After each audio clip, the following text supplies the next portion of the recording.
Hey, what is up, YouTube? We're back with another deck tech. I'm just going over one of my cool favorite new commanders of the month because you know me, I am always making a new commander deck. And today we have the Shadow Commander deck. And this is actually kind of a variation of the deck made by Nitpicking Nerds. I'll put a link in the description to the deck from them and also to their own video where they go over their selections. But their choice was to make a bracket 4 deck, and most of my play groups, they're following the new bracket rule from last year, or was it the year before, for Wizards for Commander. Most of the play groups are bracket 3, even at the casual Magic events. So I kind of wanted to make this a more bracket 3, and also throw in a couple combos just to end stalemates. Like I love like no combos before turn 10, but after turn 10 I just hate stalemates where everyone just has 20 creatures in the walls and no one's winning. So I think that's when after turn 10 you should be able to combo. Anyway, that's my preference. But yeah, this is bracket 3. It's still a strong 3, and also I made this deck because I already had the cards. It's kind of gonna be an aristocrat strategy, so I already have all the cards from my vampire deck, from my Sephiroth deck. So yeah, let's get into it. And if you're wondering, this deck box, I like making deck boxes kind of themed to the deck I'm playing. So this deck box is a Gamecube deck box. I had leftover filament from a commission, so I thought, why not make a deck box from it? Some of the colors are kind of off, like this should be a lighter gray. And this file is actually free on Bamboo Lab, so I'll try to see if I could link it for free. I don't know if you need a Bamboo printer to use that file for it to be free, but I'll try to link it in the description for this. If you're wondering, this top, it's actually a Sonic the Hedgehog shadow coin, and I kind of turned it a little bit bigger and I tried flattening it. I actually didn't flatten it enough because, as you can see, it's not flush. If you saw my Sonic video, which I'll also link below because I actually love that. That's like my Sonic deck I made was a nice fun deck to play. This was flush on the Sonic deck box, but this one is not. And I already glued it in, so if I tried peeling this off, it would destroy the whole top. So it's fine, I just kept it as is. The actual Sonic, I painted this black and then white for the eyes. So we'll show you that. And I think the black paint actually turned out pretty cool. I like how glossy it is. It's actually, I actually use gloss primer because I had that. I'm so cheap. I'm such a cheap Filipino. I just use old stuff. That black primer is probably 5 years old. And the white, that's also white primer for an airbrush. Anyway, enough about the deck box. Let's get into the deck. Just show that off there. So as you know, this is a secret layer card, Shadow the Hedgehog. He's a 4/2 for haste. Let's see if you guys can see that without it being too shiny. 4/2 for haste. Whenever Shadow the Hedgehog or another creature you control with flash or haste dies, you draw a card, and his ability is Chaos Control. Each spell you cast has split second if mana from an artifact was spent to cast it. So, so one of the few changes I made to this deck from Nitpicking Nerds was I actually added a few more mana rocks to make sure that I get this chaos control off, because it's kind of cool. It pretty much makes your spells kind of uncounterable, because split second, if it's on the stack, players can't cast spells or activate abilities that aren't mana abilities, so they kind of can't interact with you. So let's say if I spend artifact mana for my combo pieces, GG, can't count. Oh, don't destroy my card. Can't counter that. Okay, so let's go over the creatures. As I said, this is kind of an aristocrat strategy. Let's separate these here. We're not very organized, so yeah, there we go. Oh, I almost separated those perfectly. Okay. So we'll just get these out of the way first.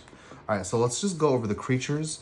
We have my favorite, Accursed Marauder. When a Cursed Marauder enters the battlefield, each player sacrifices a non-token creature. This is just like a really good, like, 1 for 3, because You play it on the field. It's cheap. It's a 2 mana creature. You can play it if everyone has something on turn 2 and you play this. It's kind of just like a 2 mana board clear. You play it, you wipe their board. But what you really would want to do is you would want to have Shadow out. And if you were to do this, you would sacrifice a Cursed Marauder while all your opponents sacrifice a creature, and then you draw off it. So you get value. You replace the card that you lost, and you take out 3 targets. So that's a pretty good interaction there. And then next, and these are all in alphabetical order. So if you're following the deck list, they should all match along, except for the stuff I changed, which were most game changer cards. But yeah, so next up is Activated Sleeper. This is a 0/0 for 3 and flash. You may have Activated Sleeper enter the battlefield as a copy of any creature card in a graveyard that was put there from the battlefield this turn, except it's Phyrexian. So there's a lot of graveyard cards because you're putting a lot of your stuff in the graveyard, and you want your stuff to die because you're getting value. But also, if you kill one of your opponent's stuff, you could also take it because it says you may have him enter the battlefield as a copy of any creature card in a graveyard that was put there this turn. So a curse. This is 3 mana. This is 2. Let's say same turn, you play a Cursed Marauder. You take out an Eldrazi. That's not something too crazy to say because I've taken out. I've killed a lot of players who've dropped an Eldrazi type monster, and that's their only thing on the field. I make them sack it, and then boom, you take control of it. So that kind of this kind of combo kind of makes you enemy number 1 real fast. And then of course we have the classic Blood Artist. I need to get a foil of this. I'm still debating which kind of foil. But I kind of don't like trading my cards a lot between decks, so for now, this is a placeholder. Anyway, Blood Artist. Whenever Blood Artist or another creature dies, target player loses a life and you gain a life. So, just a very, very good card if you have a combo piece or a lot of recursion that takes a lot of damage and you deal a lot of damage. Then we have a multi-face card here. When he enters the battlefield, exile target player's graveyard, or you can play it for a mana. So, if you are mana starved, you could play it for mana, or you could just use it to take out someone's graveyard if someone's also on the graveyard strategy. Okay, we have Carrion Feeder, just another sack outlet. For 1 mana, sack a creature, put a 1/1 counter on Carrion Feeder. Pretty crappy stats and ability, but what you're using it for is the sacrifice a creature because it's free and infinite. Cavalier of Night. This is a 4/5 for 5. He's lifelinker, and when he enters the battlefield, sacrifice another creature. When you do, destroy target creature and opponent controls. So like I said, you're sacking a creature for the ability, but if you have Shadow out, I hate wanting to say Sonic, you draw a card, so you replace that card. But also, it might be a crappy creature. You have a lot of crappy creatures. Like, you might have Carrion Feeder out, right? Or, sorry, not Carrion Feeder. You might have Bogart Trawler out. You might have played Bogart Trawler in the previous turn to make him exile a graveyard, and now he's useless. So you would sacrifice him to Cavalier Knight to destroy a creature your opponent controls, and then this guy dies, and you could bounce something 3 mana or less to the from the graveyard to the battlefield. So there's a lot going on in this card. It's just a lot of good synergy. We got Clockwork Percussionist for 1 mana. Has haste, and when he dies, exile the top card of your graveyard. You may play it to the end of your next turn. So same thing, he has haste. You could sack it to Cavalier Knight to kill something, and when he dies, you would draw a card from Shadow. Gravecrawler, same thing, nice recursion. You could recast him from your graveyard as long as you control a zombie, which we have a lot of. We have Headliner Scarlet. I don't know why this card I think only came from like a game night box. So this might be a hard card to get. So if you are just thinking about playing anything that needs this, I would buy it now before it gets expensive if it's never reprinted for some reason. Anyway, this is a 4 mana with haste. When it enters the battlefield, creatures target player controls cannot block. So this is kind of a finisher. You want to just play this, make someone not block, and kill them. At the end of your upkeep, exile the top card of your library face down. You may look at and play it this turn. That's pretty good for just card advantage. Good old card advantage. Hideous Taskmaster for 7 mana. Devoid. When you cast a spell for each opponent, gain control of up to 1 target creature that player controls until end of turn. Untap those creatures. They gain Trample, Haste, Annihilator 1 until end of turn. Oh man. Yeah, this is pretty good. He also has Trample, Haste, and Annihilator 1. So this is a pretty good finisher. I don't know. There's nothing else to say about it. It just does work. Kiki Jiki. So this is something I added here, which I also put in my Sonic deck. Kiki Jiki is a combo with Zealous Conscripts and Coercive Recruiter. Coercive? Or man, I cannot say that. Anyway, so the combo is you play Kiki Jiki. He has haste. He makes a copy of a token, non-legendary creature, and it gains haste. And then you sack it at the end of the next end step. So let's say I play Zealous Conscripts. Zealous Conscripts also has haste, and when it enters, gain control of target permanent until end of turn, untap it, and it gains haste. So you play this, in response to this ETBing, I will tap Kiki Jiki, targeting Zealous Conscripts. So I'll make a copy of Zealous Conscripts. When this enters, I'll untap him. The copy that enters now, ETB ability will go off, and I'll target Kiki Jiki. In response, I'll tap it and make a copy. So you just make infinite Zealous Conscripts. And it's the same thing with Coercive Recruiter. So it's just kind of like a funny combo, and they have haste. So if they interrupt your combo, you could just let these guys die or sack them, and you just draw a card to replace them. So there's better combos out there, but I used to play Birthing Pod in Modern, so I love Kiki Jiki. And I don't know if you guys can tell or not, I love these retro arts. When I can pick them up, I usually try to get them, because I would rather have these retro arts than those stupid movie poster, full art, borderless, showcase, baby mama drama, comic book alternate art card. And as I say that, here is a showcase card. Look, I'm also a cheap Filipino, so if I can get a good deal on a card, I'll still take it over a regular card. Lagomos, Hand of Hatred. This card's kind of hard to read because it's so shiny, but at the beginning of combat on your turn, create a 2/1 red elemental creature token with trample and haste. You sack it at the beginning of the next end step. And then you may tap and search your library for a card, put it in your hand, and shuffle. Activate it only if 5 or more creatures die this turn.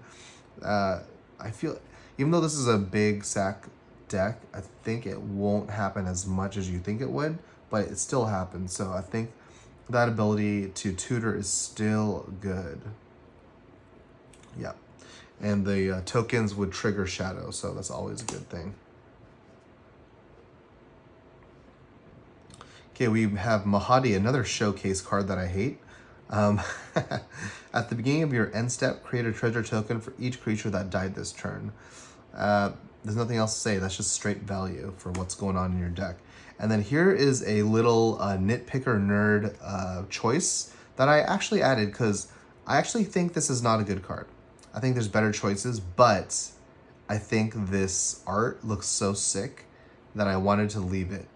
So this card says, when this creature enters, creatures your opponent controls get -2/-2 until end of turn. So this could be a cool finisher on your turn. You could attack with a bunch of tokens that are 3/1s or 2/1s, like the tokens from Lagomos. And people could chump block, and they have 2 life left. Main phase 2, you drop Massacre Worm, and you massacre them with your worm. So not bad. Whenever a creature an opponent control dies, they lose 2 life. So that's just icing on the cake. But yeah, this is just a thing where I saw, I like the art. I think there's better choices in the 100, but I'll leave it in. I like the art. And speaking of art, check out this showcase card that I talk so much crap about, but I kind of like it. It's a freaking Leather Jacket Devil. Whenever a player sacks a permanent, Mayhem Devil deals 1 damage to any target. So good interaction with your deck. You have a lot of sack outlets. We have Morbid Opportunist, which is always taking the opportunity to sneak in all my black decks. Whenever 1 or more other creatures die, draw a card. Triggers once a turn. Just straight value. Nothing else to say about it. Okay, so here's a game changer card. I actually hate Orcish Bowmasters, but it's just so good in this deck. I had to leave it in. And I was able to get a cheap copy because this art specifically is probably the worst art for Orcish Bowmasters. I cannot see anything. But I don't want to go off tangent about showcase cards. Anyway, this is a 1/1 with flash. When he enters the field and whenever an opponent draws a card, except the first one they draw in their draw step, he deals 1 damage to any target. Then you amass Orcs 1. So just the deals 1 damage to any target is pretty good, but also making tokens, which you're also going to sack for more value. Let's go. Pawn of Ulamog. When he enters or another non-token creature dies, you may create a 0/1 colorless Eldrazi spawn that has sack it for 1 mana. That's just value. Pinnacle Monk, he has prowess for 2/2, 5 mana. When he enters the battlefield, return target instant or sorcery from your graveyard to your hand. So just some good recursion, but also you can play it for mana. So just another good multi-face card, has multiple uses. Pitiless Plunderer, also a good card, kind of starting to get pricey. If you need it, I would get it. This is the cheapest copy I can get, which is non-foil. And as you can tell, I like my foils. So that's saying something about this card, about how good it is, and I just wanted it. Whenever another creature you control dies, create a treasure token. A lot of your stuff is dying all the time of your own choice. So you want that. Like, for example, Pawn of Ulamog. When he enters, you make an Eldrazi spawn token that has sack for 1 mana. You sack it for 1 mana, you would draw a card, and then you would get a treasure token, which you would sack for another mana. You get 2 mana. So good. So much synergy in this deck. I like my synergy. We got Ragavan from Final Fantasy IX. Zidane Tribal. This is just Ragavan. So everyone knows what Ragavan does. It used to be really expensive. It was like $80 for modern, $80-$90. When he deals damage to a player, create a treasure token, exile the top card of that player's library, and you may cast it. It also has dash to give it haste, so pretty good. And then here we go. It's the Big Daddy Sephiroth Fabled Soldier. Nothing else to say about this card. He's a staple. I have a Sephiroth deck. That's how good he is. When he enters or attacks, sack another creature. If you do, draw a card. That's just so good. So much draw. So you draw 2 cards if Shadow was out. Whenever another creature dies, target opponent loses a life and you gain a life.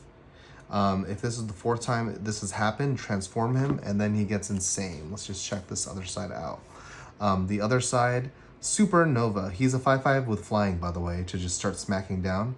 As this creature transforms, you get an emblem with when a creature dies, target opponent loses a life, and you gain a life, and that stacks, by the way. So whenever Sephiroth attacks, when you sacrifice any number of creatures, if you do, draw that many cards. So good. Just look at that again. Damn, that's insane.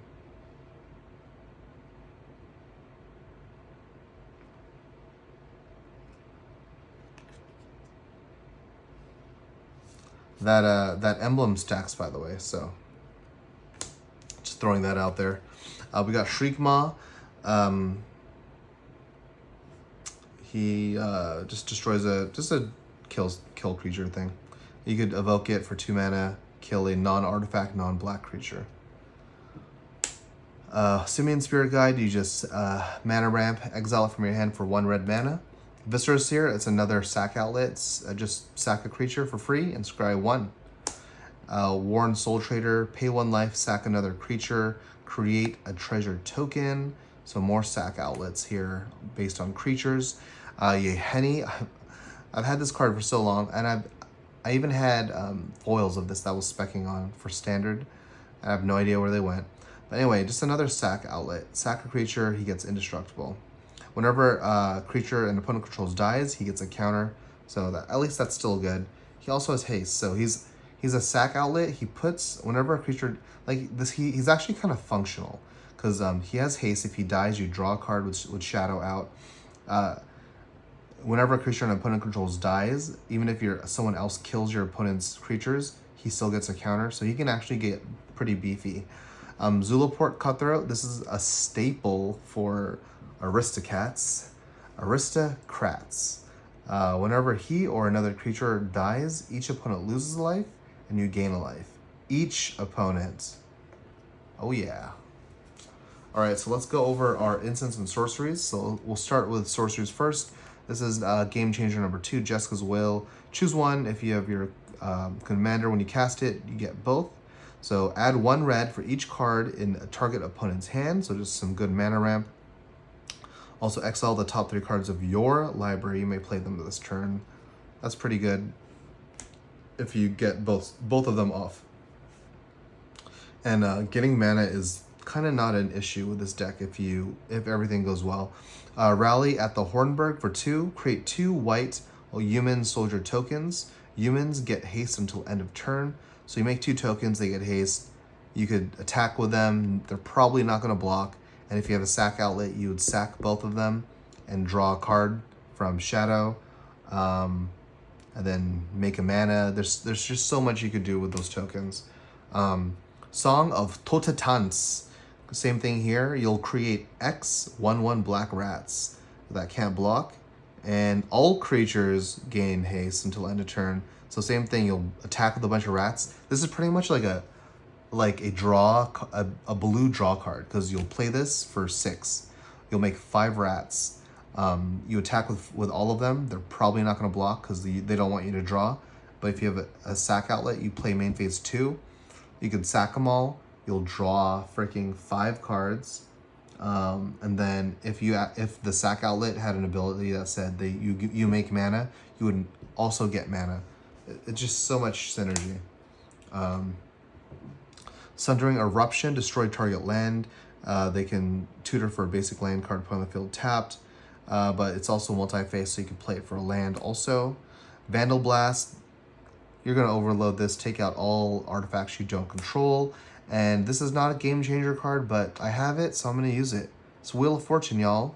I don't care if you guys need to proxy cards, but if you proxy it, at least just print it out on like printer paper and put it over a card. I hate playing against people who just put a post-it note in a card sleeve and they don't even know what it does, and we have to spend 5 minutes looking up a card. So either get the real card or actually print out the card so we can read it. That's all I'm trying to say. We got Bolt Bend. The spell costs 3 less to cast if you control a creature with 4 power or more. Change target spell or ability with another target. So you usually can get that off. Usually. Okay, so we'll go over our instants. So a card I added was Deadly Dispute because I had an extra one from my secret lair. So Deadly Dispute, as an additional cost to cast a spell, sack a creature or artifact. Are the artifacts, there's so many treasure token enablers, but also tokens, so you could do either. Draw 2 cards and you create a treasure token, so that's pretty good. Deflecting Swat, Game Changer 2. I just need it. You gotta protect your commander, so it just helps out a lot. Flare of Malice. You may sacrifice a non-token black creature rather than pay the mana cost. Each opponent sacks a creature or planeswalker with the greatest mana value they have. So good. Kazul's Fury, as an additional cost, sack a creature. Huh? Yeah. You guys see the theme going on here? He deals damage equal to the sacrificed creature's power to any target, or you could multi-face it for a land. And then this card, I love this card. It's Shieldred's Edict. Choose one. Each opponent sacks a non-token creature, or a planeswalker. It's usually going to be creature, and they're usually going to cry. Soul Shatter. Each opponent sacks a creature or planeswalker with the highest converted mana cost among creatures and planeswalkers they control. Same thing, but a little bit more expensive, but we like it. Okay, so that's it for instant sorceries and creatures. Let's go over our artifact choices. And enchantments. Oh, nice. I pulled it perfectly. So first one, we have Altar of Dementia, sack a creature. That's the theme of the deck. We're aristocrats. Sack a creature, target player puts a number of cards equal to their power into their graveyard. So mill. We have Arcane Signet to help enable Shadow's ability. Ashnod's Altar, it's more mana ramp, sack creature enablers. We have Felwar Stone here that I've been waiting to use this card for from my secret lair. We have Hammer of Perforos. I'm surprised the foil of this actually was $2. I think it's still around that. Creatures you control have haste. 3 mana, sack a creature, and you make a 3/3 colorless golem enchantment artifact. Just a haste enabler. We have Swiftfoot Boots, of course. It came in the Sonic deck. Hexproof and haste, and then we got more Shroud and haste from Lightning Greaves, which is also from the Sonic deck. Sonic Secret Lair. Lotus Petal, just to help enable and ramp. We have Mox Amber, same thing. We're trying to ramp. Mox Opal, ramp. So you can see I'm getting a lot of artifact mana enablers for Shadow. Phyrexian Altar, same thing. Sack Outlet and ramp for Shadow. And then I added Skull Clamp in to just help draw cards in case we didn't get anything to help us draw cards. This will help us kill creatures and draw 2 cards. Is pretty good.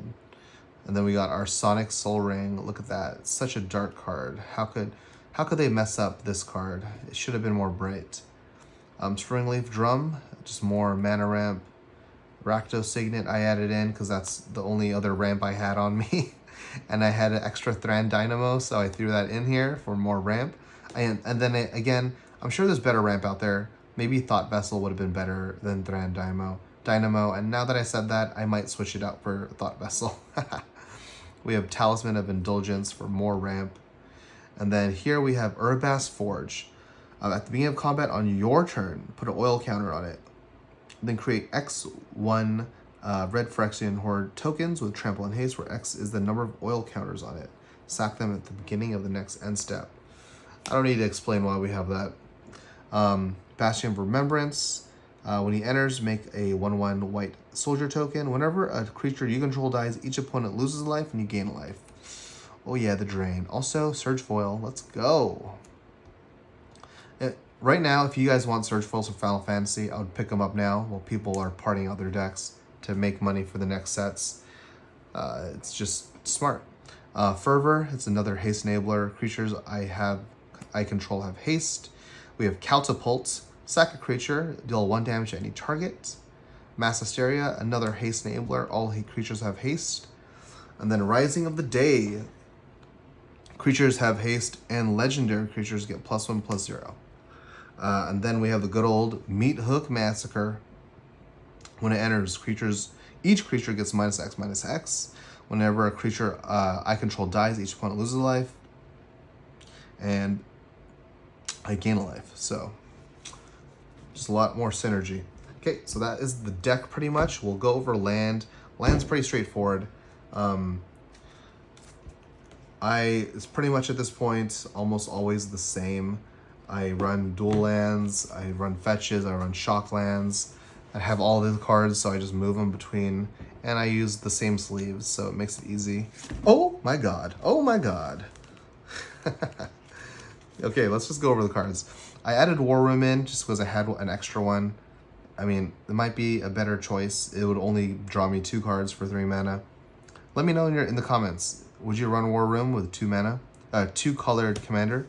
Wooded Foothills, just thin out your deck, grab a dual land or shock land or a basic.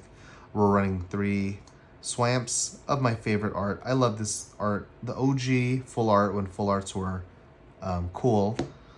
But the cool thing is it made these cards way cheaper. So we have Abandoned Mire. It's just a channel card. You could use the channel if you don't need mana, or you play it for mana. So Treasure Vault.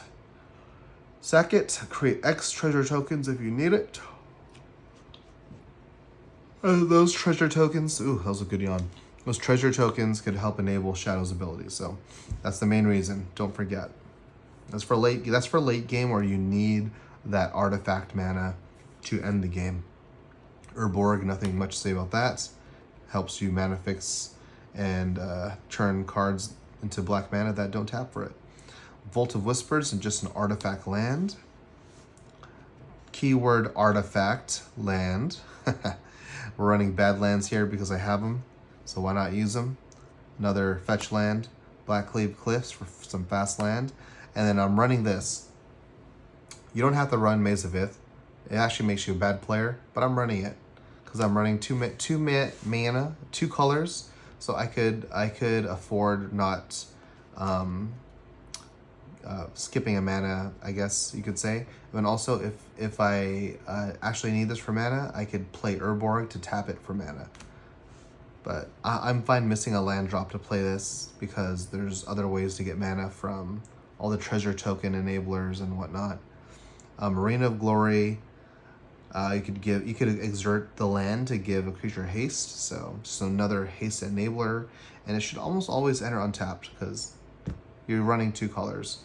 Blood Crypt for dual land, City of Brass for mana fixing, same thing. You take damage from this every time you tap it, but actually there is no buts. You'll always take 1 damage from tapping this. We have the Master Emerald Shrine as our command tower because I have 6 of them from the Secret Lair. Darksteel Citadel, another artifact land. Keyword artifact. Great Furnace, another artifact land. You guys see where I'm getting this? We want those artifact enablers for Shadow. Graven Cairns, another Surge Foil. Looks amazing. I actually like Surge Foils. Just some mana filtering there. Mana Confluence, just always need that. We have our 3 basic mountains of my favorite art. And here we go. This is my least favorite art style in Magic the Gathering. I hate these poster cards, but I did not have this card, and this is the only card someone would trade me. So this is what I got. We got Mount Doom. You can sack it and a legendary artifact. Choose up to 2 creatures and destroy the rest. That's pretty good. Pretty good. Maybe that card will wear off on me. Phyrexian Tower, just another sack outlet that also creates a mana. Okay. This card I kept because I didn't know what else to put. And I'm running so many fetch lands that I could like turn 1, if nothing's happening, I'll fetch for Raucous Theater. So it'll enter tapped and I'll surveil. But it's just a dual land I could tutor for. Reflecting Pool, just a pseudo command tower. I mean, it pretty much is a command tower. You just have to have land to make that mana on the field. We have Shadow Blood Ridge, just a little, I think I just didn't know what else to put, and it was a Surge Foil, so I threw it in here. Like I said, this isn't like a verbatim. There's way better choices out there. Another channel card, you could channel it for an ability. It makes 2 1/1 spirit tokens. You get haste. So yeah, I mean, it's not bad. You don't have to use it. If you need this for mana, you play it for mana. If not, then you channel it. Spire of Industry. We're running way more artifacts than the deck list did originally, so I feel like this is even better. And then of course we got Sulphurous Springs and retro art. Let's go. Yeah, nothing to say about this. Just taps for either one and you take a damage. So yeah, that is the Shadow deck. This is bracket 3, so you can play it. Obviously, it's a strong bracket 3, so make sure you do turn 0, talk to your homies and say, I got this deck. It's bracket 3, but it's a strong bracket 3. I just want to let you know. So yeah, even though everyone's bringing the same bracket, just make sure you let them know this is like tuned, so they don't get mad when you Shrek them. We'll just look at our tokens real quick because they look cool. Treasure token. I put my egg pawns in here because they came in my secret layers, and I can just use them for whatever. We've got Ula here to use as a pawn of Ulamog, and then just some random Star Wars cards to use as whatever token I wanted because I had them.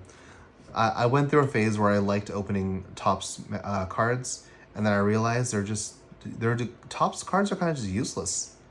Like, what am I going to do with all these cards, and they're really bad quality. So they feel like the kind of card that, like the free card that would be in your cereal box in the 90s. Anyway, yep, that is my deck. Hopefully that helped you guys out. I want to give a shout out again to Nitpicking Nerds because they pretty much made the skeleton of this deck, and the choices And some of the choices I didn't agree with, but I still kept them because I liked it. And the art looks great, which is the best part of Magic, when you play a card and the art is great, and it's a bonus points if it's not a Universes Beyond card. So yeah, that is my Shadow deck, and I'll see you guys at Commander Night. Peace.